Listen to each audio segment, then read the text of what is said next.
it's been about 7 months since the MK8 Golf R has been on the channel, and a lot has happened in between then, so let's do a quick recap. So I bought the car last September with the primary goal of being one of the first to document the tuning capabilities of the MK8 Gen 4 and the new Continental Turbo. We got to work pretty much straight away and applied a stage 1 flash. This put the car straight into the 400 horsepower territory with basically zero hardware. But then of course it was time to move up to stage 2, which involved the usual bolt-ons, intercooler upgrade, intake, freer flow downpipe, and the results of adding all of these bits and another retune meant that the car was now putting out 450 horsepower 99 run and 480 with some octane booster. Now because this is a modification series, we couldn't leave it there, so an upgraded turbo was next on the agenda. Most of the products available hadn't been tested at this point because of the ECUs being locked, so I decided to be one of the guinea pigs and try out a prototype hybrid from the guys at Turbo Technics. The car did make some pretty healthy peak numbers with this thing, 519 on 99 run and 536 with some octane booster, but this wasn't a natural graph. It had to be artificially capped low down to work around a surging problem, which you can see here.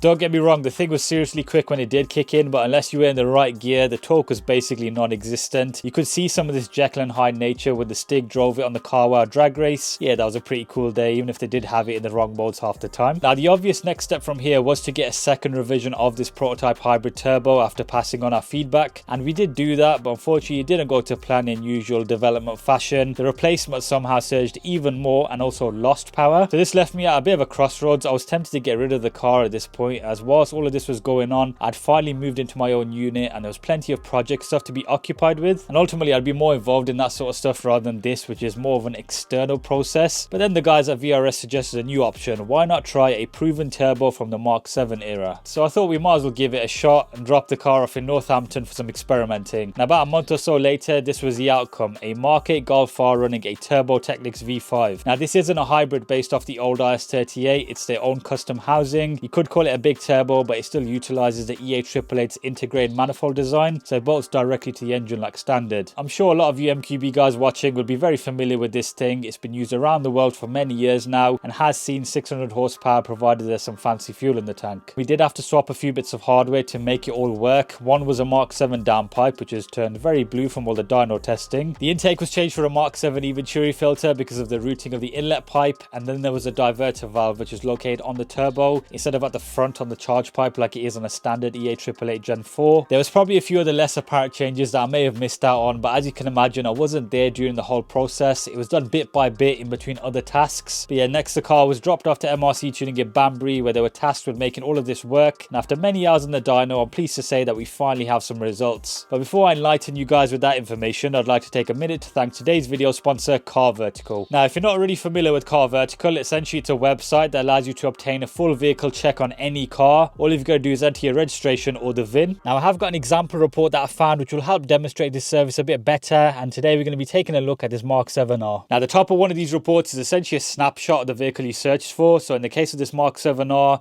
we've got no problems with any previous theft. It also says that the mileage has never been tampered with, but there is a marker next to the financial legal status and also the damage icon. So it tells us that the vehicle was damaged twice and marked down as an insurance write-off, more specifically a category B. This incident occurred in June of 2016, and basically what that means is it can't be put back on the road and can only be broken for parts. Strangely enough, the second incident occurred 4 years later in October 2020, but the damage is unknown. And if we head over to the photo section, we can see what the car looked like at this exact moment in time. And yeah, it's definitely not a pretty sight. The front end's been completely obliterated. But yeah, some elements of this car just look brand new. I mean, just look at that interior. It's just never been touched. The engine bay is also very clean. Oh, okay, it's only showing 2,000 miles. That explains why everything looks so new. But I guess being a Cat B will help keep some of the other Mark 7Rs on the road with some nice fresh spares. Right, so as you saw there, it's nice and easy to use a Car Vertical website. It saved me a bunch of hassle over the years. I always make sure to get a report before bidding or even going to view a car, as a lot of the time sellers may not even know this information themselves, or they may just be trying to hide it, in which case you've got a bit more of a bargaining position if you still fancy taking it on as a bit of a project. But as always, I have got a little incentive for you folks. If you click the link in my description and then use the code TRH,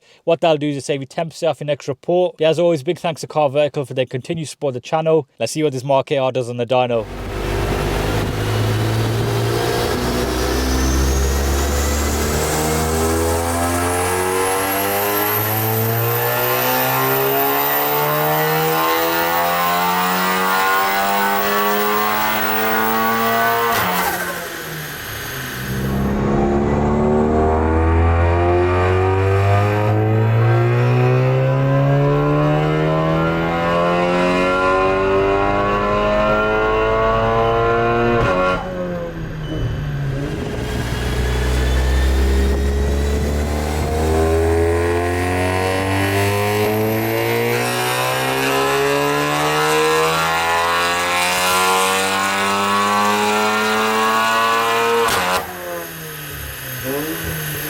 Right, so it's good to hear this thing back on the dyno. It's been a while. But yeah, we've got some figures loaded up on the screen. I'll throw an overlay now, but I'll let you take it away, Doug. Map 1, 400 PS, 524.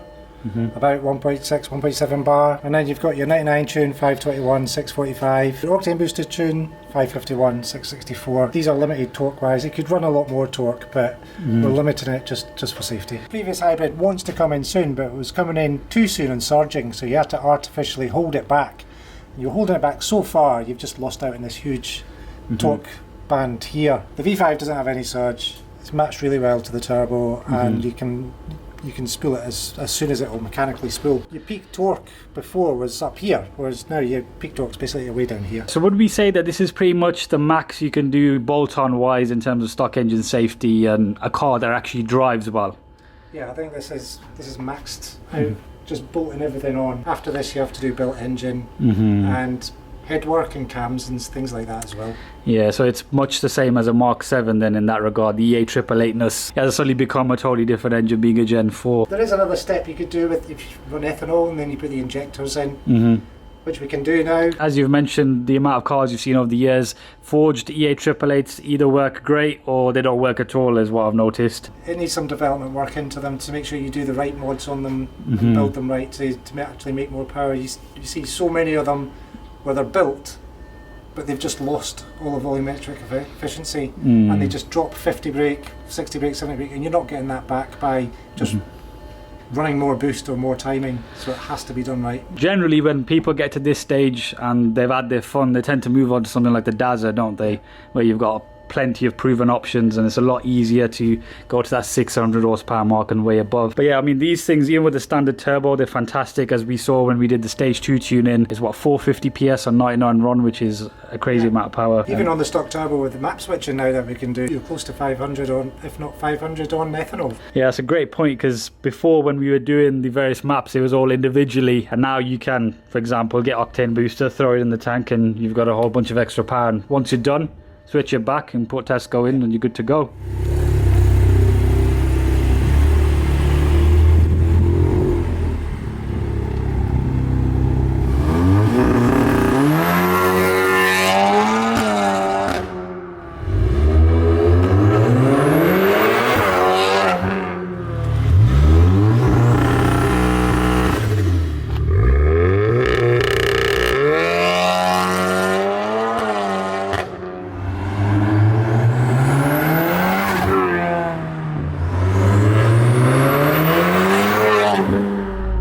So we've made it out to some country roads. The car's nice and warm.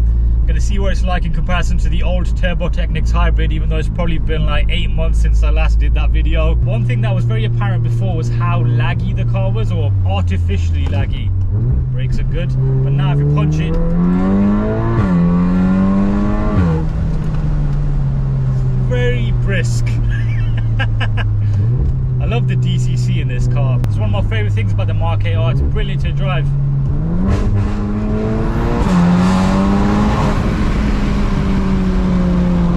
My god, this car's fast.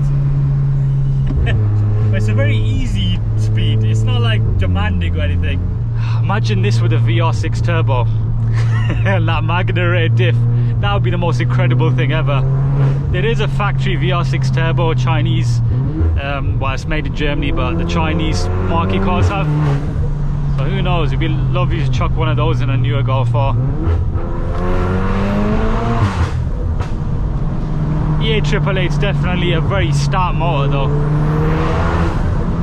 It's not the prettiest of engine bays, but my god does it go. These are got a DQ381, but it's something a bit different to the old 7.5. It's so sharp. Even sharper than the DQ500 to me personally. Obviously MRC has tuned that along with the ECU. Incredible. Yeah, look at that. Good.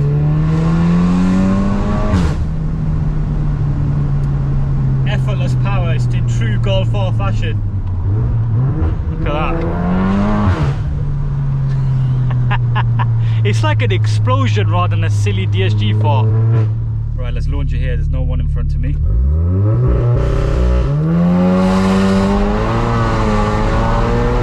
If I put it in individual there, right? This is valves closed. I'm trying to prod it to make turbo noise.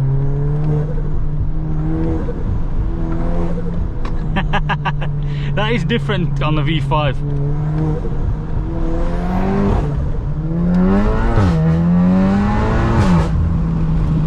Yeah, you see what happened there, right? If you booted the stock turbo, it would have kicked out in a nice way. Now it almost just scrambles around and gets confused with the extra power. And obviously the power band is different. It's not just about peak numbers. The stock turbo 450, it's a lovely experience, I tell you. Not to say this is bad, but it's different.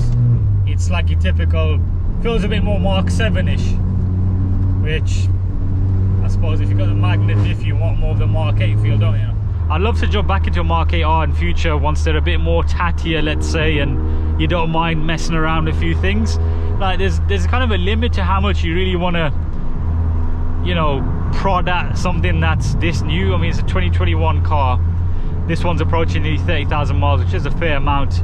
I've done about 5 of those myself, and but still, it's all shiny, isn't it? So it's not like my old Mark 7 GTI where I didn't really care what I did to it.